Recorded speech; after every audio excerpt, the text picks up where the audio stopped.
La vie comme cycle de mort et de renaissance. Tout a son temps, il y a un moment pour tout sous le ciel. Un temps pour naître et un temps pour mourir, un temps pour planter et un temps pour arracher ce qui a été planté.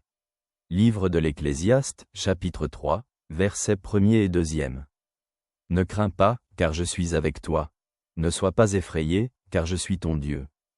Je te fortifie, oui, je t'aide et je te soutiens par ma droite de justice. Livre d'Isaïe, chapitre 41, verset 10.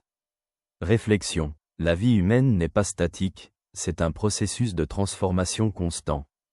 Le développement spirituel ne consiste pas en un état de perfection atteint une fois pour toutes, mais en un passage constant par des cycles de mort et de renaissance.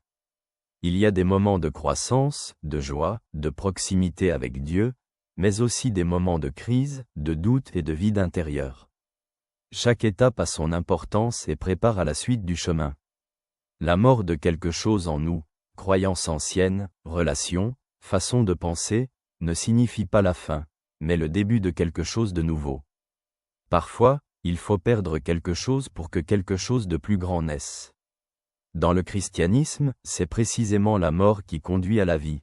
La croix n'est pas une fin, mais un passage vers la résurrection.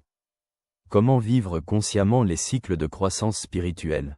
Accepter que le développement implique une transformation, ce qui était bon autrefois ne sert pas toujours sur le chemin à venir. Ne pas craindre les crises spirituelles, elles peuvent être le lieu de la rencontre la plus profonde avec Dieu. Regarder sa vie dans une perspective à long terme. Parfois ce qui semble difficile aujourd'hui se révèle être une bénédiction des années plus tard.